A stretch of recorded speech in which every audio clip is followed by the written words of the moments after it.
they would say, but we gave you land. I said, no, you didn't. You lease us land. There's a big difference between giving and leasing. I would like to see if we could get rid of the lease and get ownership of the land where we have a massive military base. Enough. And that was the end. That was the end. It ended very rapidly, but I think he had a good time. I look forward to meeting with Kim Jong-un in the appropriate future. Mr. President, the United States question. Will you reduce the number of forces in South Korea so that the United States can have more flexibility in the region?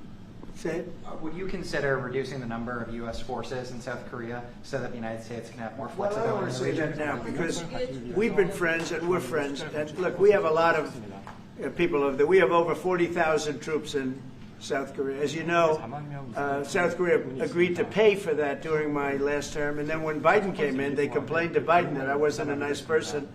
And he agreed not to pay. He gave up billions of dollars. We were getting paid billions of dollars. But then Biden ended that for whatever reason. It's unbelievable that he did. But we have a very good relationship militarily. They would say, but we gave you land. I said, no, you didn't. You lease us land. There's a big difference between giving and leasing.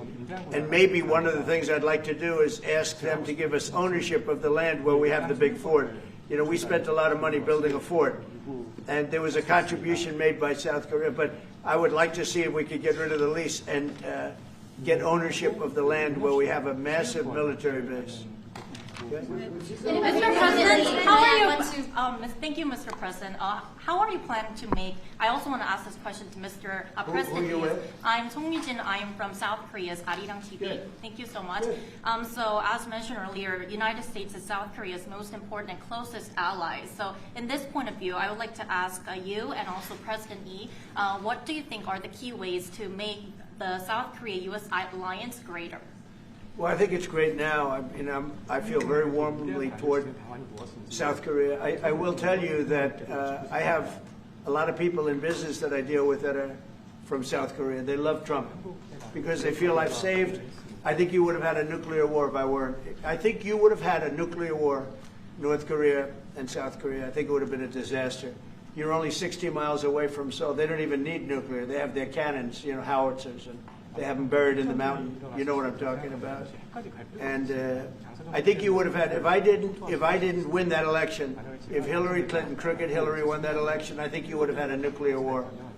It would have taken place, and it would have been horrendous for everybody, including them.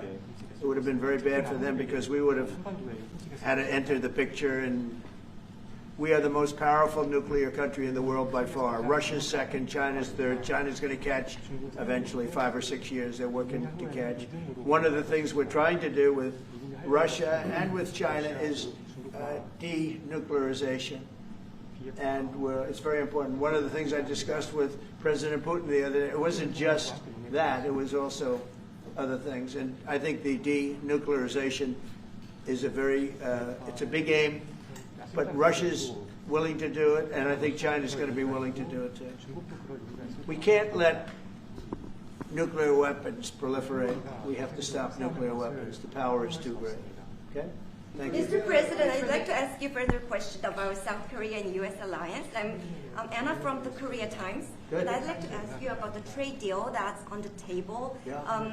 You mentioned about the shipbuilding industry, and President Lee mentioned about the manufacturing industry. And what other areas or sectors that you intend to focus on this trade deal? Because Korea is bringing in many investments and create jobs as well. So I'd like to know the opinions of both, how to get a beneficial outcomes for both countries through this deal. Well, we're going to get along great because we really sort of need each other.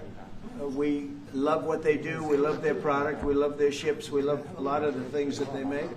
And they love what we have. We're dealing with them on Alaska having to do with the oil. You need oil and we have it. So we have a big advantage in that way. We have more oil and gas and coal and energy than any other country in the world by far. No, for whatever reason, God was very good to us. He gave us the greatest. We didn't use it. We started to use wind. Wind doesn't work. They started to use solar panels that took over the land all over the Midwest, where the farmers said, what happened to my land? They'd have a 10-mile by 10-mile solar field that they couldn't farm. The most valuable land, farming land in the world, probably the most vibrant in the world. And they put solar plants all over the place. It's ridiculous. Big, massive black fields of solar that all comes out of China, or plastic, all comes out of China. Subscribe to Oneindia and never miss an update.